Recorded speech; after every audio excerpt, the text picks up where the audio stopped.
Welcome to online teaching. BA third year semester 6 English literature. It's a poem, The Tiger and the Deer, written by Indo-Anglian writer and a poet, Sir Aurobindo. This poem is written in 1930. It's a short didactic poem. Sir Aurobindo was an Indian philosopher and a yogi. Didactic म्हणजे उपरोधिक, उपदेशपर कविता या ठिकाणी डायडॅक्टिक म्हणजे काहीतरी आपल्याला या ठिकाणी there is a message coming out of when you learn this piece. So there is a description of how tiger kills the deer. Seemingly it's look like a action of a tiger event happen in the wildlife forest. Tiger kills the deer. It's a simple thing, but a deep meaning when you read the deeply quite meditative poem. It's a philosophical poem highly, because Sir Aurobindo was an Indian philosopher and a yogi.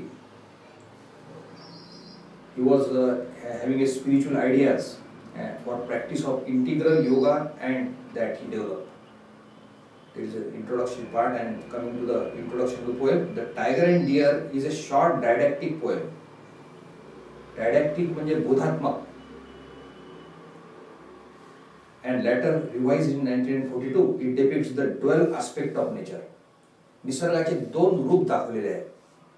दोन प्रकारचे रूप असतात, रुद्र रूप आणि चांगलं रूप. क्रूर आणि चांगलं रूप दाखवलेलं आहे, दोन रूप दाखवलेले आहेत. The contrast between evil and good. There is a contrast. Contrast म्हणजे तुलना.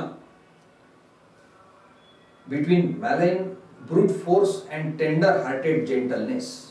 मॅलाइन brute, there is a word. अन्यायकारक, द्वेषपूर्ण, वाईट, पाशवी, रानटी, क्रूर, अमानवी असे अर्थ. ब्रूट म्हणजे राक्षसी, ब्रूट. फोर्स म्हणजे शक्ती. and tender hearted gentleness. Tender hearted. Deer is represented as tender hearted. मृदू, कोमल, हृदयाचा, अंतःकरणाचा त्याला म्हटलं आहे. And the poets believe that good will eventually outlive and overcome evil. आणि कवीचा विश्वास आहे की सरते शेवटी कितीही ताकदवान मारणारा असला, वाईट प्रवृत्ती असली, ती वाईट प्रवृत्ती कधी ना कधी संपते आणि उरते ती फक्त चांगली प्रवृत्ती, गुडनेस. आउटलिव्ह. आउटलिव्ह म्हणजे नंतर मागे उरणे आणि जगत राहणे, कंटिन्यू. ओव्हरकम इव्हिल, आणि इव्हिल म्हणजे दुष्ट प्रवृत्ती, bad qualities. So here comes the poem. Poem is very short but having a deeper meaning. There is a description, minute description of a tiger. Tiger is dreadful. Tiger is fearsome. Everybody is afraid of tiger. Lion is the king of the forest, you know. शेर दिखते बराबर दहशत होती है. पूरे प्राणी जगत में दहशत फैलता है. Brilliant, crouching, slouching, what crept through the green heart of the forest. Green heart of the forest. Forest म्हणजे जंगल. हिरवेगार जंगलामध्ये, अंतःकरणामध्ये, हृदयामध्ये असलेले हिरवेगार जंगलामध्ये अशा पद्धतीने हात चालणारा असा हा प्राणीराज. ब्रिलियंट. ब्रिलियंट म्हणजे तेजस्वी, चकाकणारा. Crouching, there is a word, crouching. दबा धरून बसणारा, with knees bending. It's a posture, it's a position. He takes such a stance, such an action, that the description you can see the tiger, the very tiger, about to pounce on the deer. About its approach, its movement in the grass, movement in the forest is like that. Green forest, greenery everywhere, and in that wilderness, रानटीपणामध्ये हा tiger आपल्याच जोमात, आपल्याच दिमागात तो समोर चालतो आहे. Slouching is another word. Slouching, posture, action, stand or move, त्याचा तो slouching. What crept through the green. Crept म्हणजे सरपटत चालणे. Just like A crocodile or a snake, they march forward very quickly. चपळतेने हालचाल करत पोटावर सरपटत सरपटत चालतो, गवतावर सरपटत सरपटत चालत take position, slouching. and crept through the green heart of the forest. Gleaming eyes and mighty chest. Gleaming म्हणजे तेजस्वी, चकाकणारे, चकाकणारे, शायनिंग, तेजस्वी. Mighty chest, जबरदस्त छाती, ज्या छातीमध्ये हवा असते.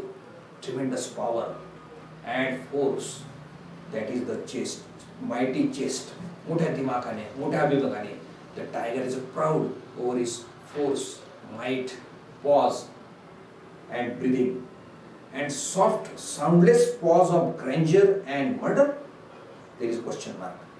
Soft म्हणजे मऊ, जितका ताकदवान तितकाच मृदू, तितकाच कोमल चालत चालत, दबक्या पावलाने चालत, आवाज न करता चालत. साऊंडलेस, साऊंडलेस म्हणजे स्तब्ध, no sound at all of the grass or pause of grandeur and murder.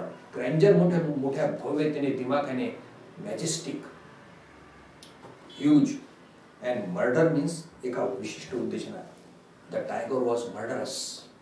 Murder म्हणजे खुनाच्या उद्देशाने, अत्याचाराच्या उद्देशाने, स्लॉटरच्या उद्देशाने.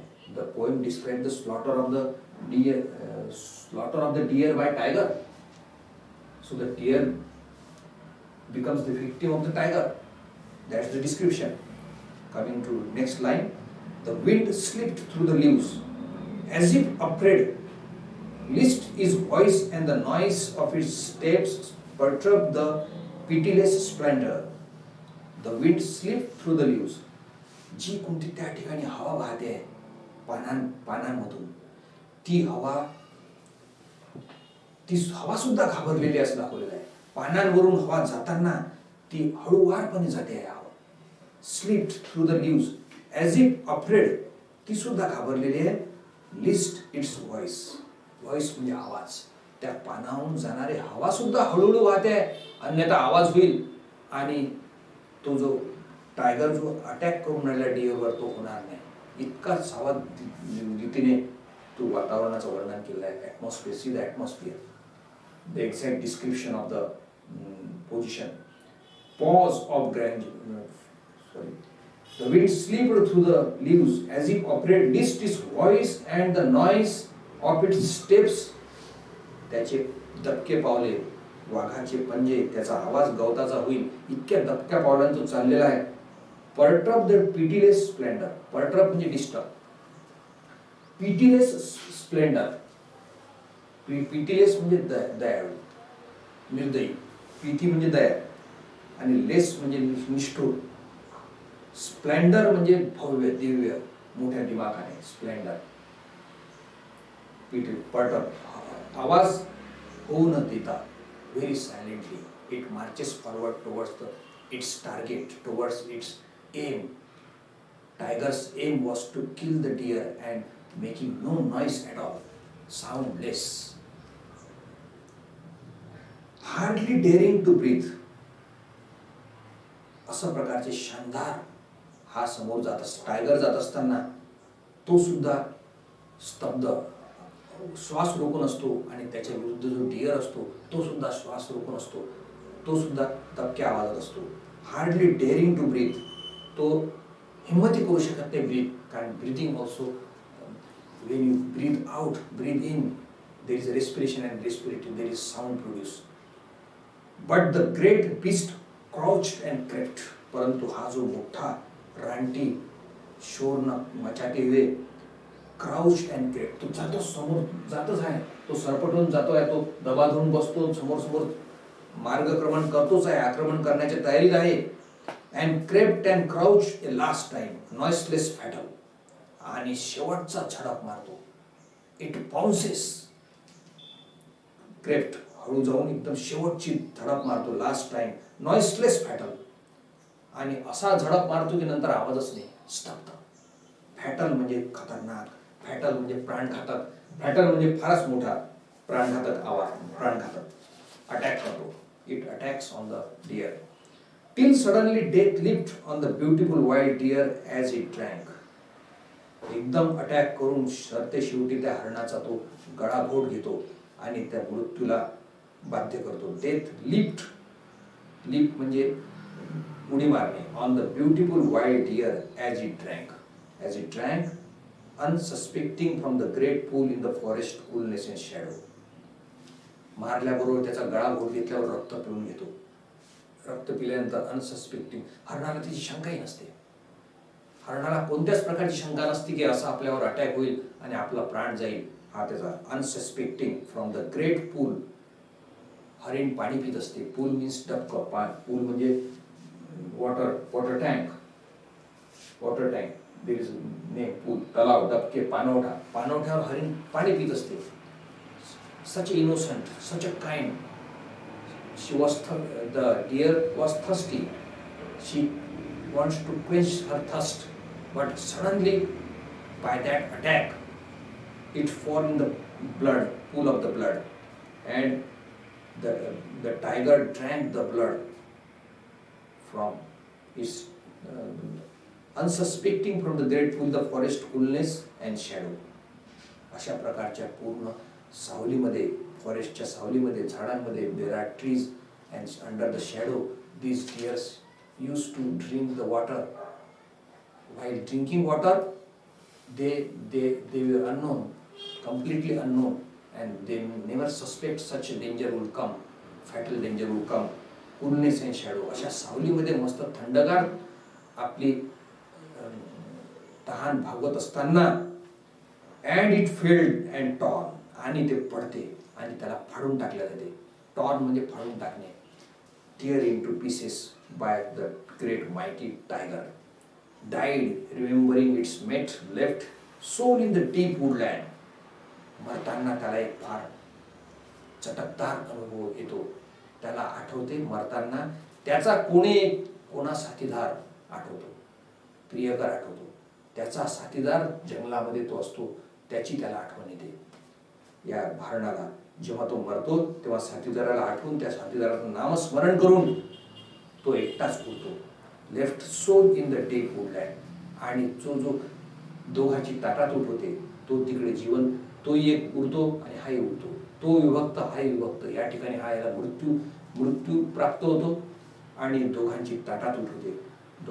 दोघा साथीदाराची. हा एकटाच उरतो, तो सुद्धा एकटाच उरतो. डीप वुडलँड, वुडलँड म्हणजे जंगलात, अत्यंत घोर घनघोर रानामध्ये तो एकटाच उरतो. डिस्ट्रॉय, संपला, खेळ खराब झाला, काहीच राहिलं नाही, नष्ट झालं सगळं. The mild harmless beauty. इतकं शांत, माइल्ड म्हणजे नम्र, विनयशील, कोणाला अपाय न करणं पोचवणारा, अत्यंत चांगला असा हा माइल्ड. हार्मलेस म्हणजे कोणाला अपाय न पोचवणारा. ब्युटी म्हणजे सौंदर्य. Deer is considered as a beautiful piece of the nature. हरिण दिसायला अत्यंत सुंदर असते. तसं हरिण बाय स्ट्रॉंग क्रुएल ब्युटी, एक सुंदर गोष्ट दुसऱ्या रानटी सौंदर्याने नष्ट केला. There is a you see the contrast, how beautiful it is interwoven and intermingled together. You may say contrasting antithesis is used, figure of speech. एक विनम्र, विनयशील, कोणाला त्रास नाही देणारी सौंदर्य, सृष्टीचं सौंदर्याचा घटकाला दुसऱ्या एका सुंदर, शक्तिशाली, सुंदर गोष्टीने मारले, म्हणजे वाघाने मारले, असं एकाच ठिकाणी त्यांनी एकाच लाईनमध्ये उल्लेख केलेला आहे. इन नेचर, निसर्गामध्ये दोन्ही रूप असतात. एक रुद्र रूप असते, एक सौम्य रूप असते. निसर्गाचा तांडव असते. एकीकडे वादळ असते, गारपीट असते, भूकंप असते, तर दुसरीकडे शांतता सुद्धा असते. समुद्राची अथांग शांतता असते. वेगवेगळे रूप दाखवलेले आहे ठिकाणी निसर्गाचे.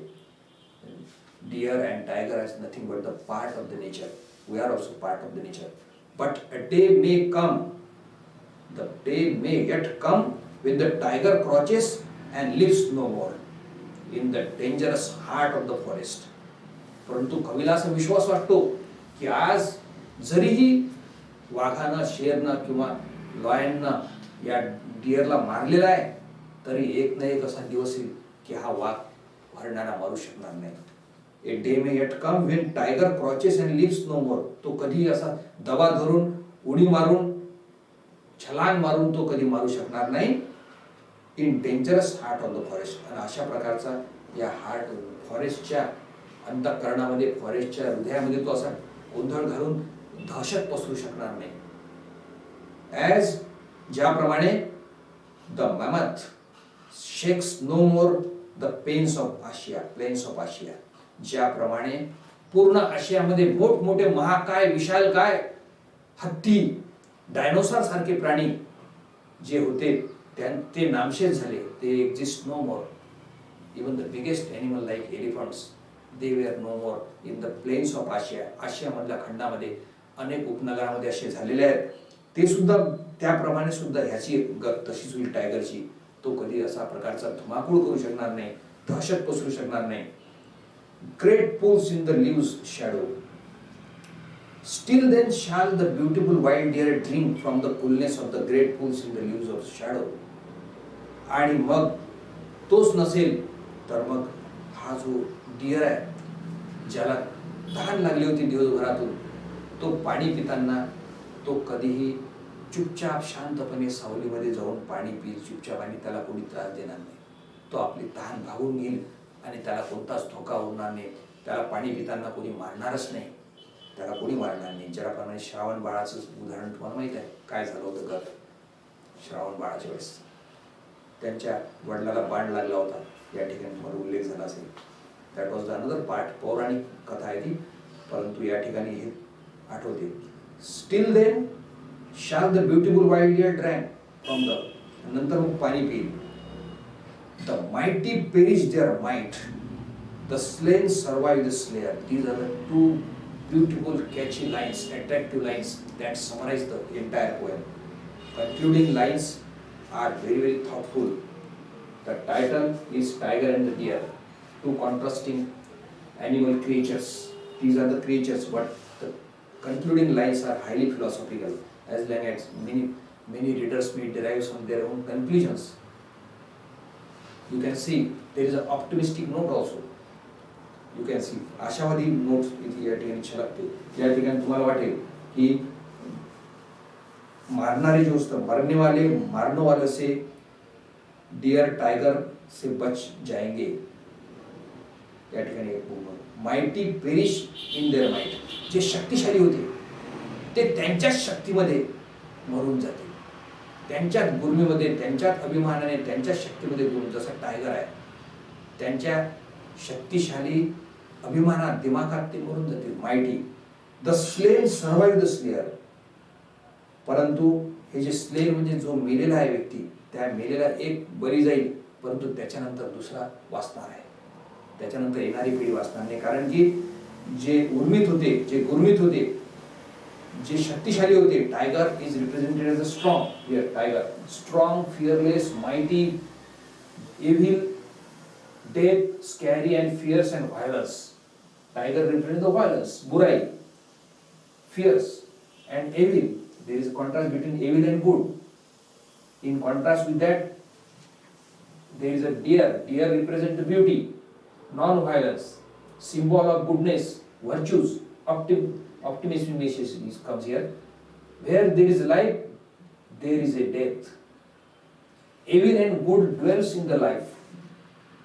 There is a controversial way, life and death placed together here. Life and death. And you can see today deer becomes the victim of the tiger, but in the nature's law or nature's empire, the time will come when tiger will be the victim by almighty nature. निसर्गच त्याला अद्दल घडवेल आणि deer innocent, the good qualities will continue to last forever. Good qualities सतत मरत नसतात. They will survive. Slain म्हणजे deer सारखे जे गोष्टी असतात, good qualities, virtuous qualities, moral qualities will continue to last forever. Great thoughts will last forever. That was the end of the poem. Life must be enjoyed. That's why it's a balanced view, optimistic message, end जहाँ life है वहीं death होगी, बुरी चीजें अपने आप खत्म हो जाती है। लाइफ में आशावाद लेना चाहिए, अपन एक एम रखकर होपफुल रहना चाहिए, ये मैसेज है यहाँ दिया हुआ। I hope that you understand. Now take coming to the comprehension part. First, which of the following adjective may not be applied to the tiger? या ठिकाणी ऍडजेक्टिव्ह दिलेले आहे, ऍडजेक्टिव्ह खूप आहे त्या कवितेमध्ये। सायलेंट आहे का, पेसिमिस्ट आहे का, इम्प्रेसिव्ह आहे का, फॉर्मिडेबल आहे का? टायगरला कोणता लागू नाही आहे तर पेसिफिक नाही, पेसिफिक म्हणजे शांत, शांत। टायगर शांत नसतो, पेसिफिक म्हणजे मनातला शांत। which of the following adjective may not be applied to deer? असं कोणतं विशेषण आहे जे डिअरला लागू नाही आहे या ठिकाणी? तर artful. Then coming to third question MCQ, what do you think the poet's attitude towards tiger is? पोएटचा ॲटिट्यूड कोणता आहे टायगरच्या बद्दल? तर ऑ म्हणजे भीतियुक्त आदर, भीतियुक्त आदर। What does the poet prophecy about the tiger? हा कवी अरविंदो असा काय भाकीत करतो अशा प्रकारच्या टायगर बद्दल? असे शक्तिशाली, महाकाय शक्तिशाली ताकदवान टायगर बद्दल तो काय भाकीत करतो, काय भविष्यात त्याचं काय गत होईल? That it will share the फेट ऑफ मॅमॉथ। कधी ना कधी तो अशा महाकाय प्राण्याप्रमाणे कोणी एकेकाळी आशियामधल्या अनेक महाकाय प्राणी नामशेष झाले त्याप्रमाणे सुद्धा टायगर कधी ना कधी नामशेष होऊन जाईल, कारण की it was a symbol of Evil, it was a symbol of bad qualities, it was a symbol of violence does not exist in the long run. That was a message. Thank you very much. See you in the next video. Thank you very much.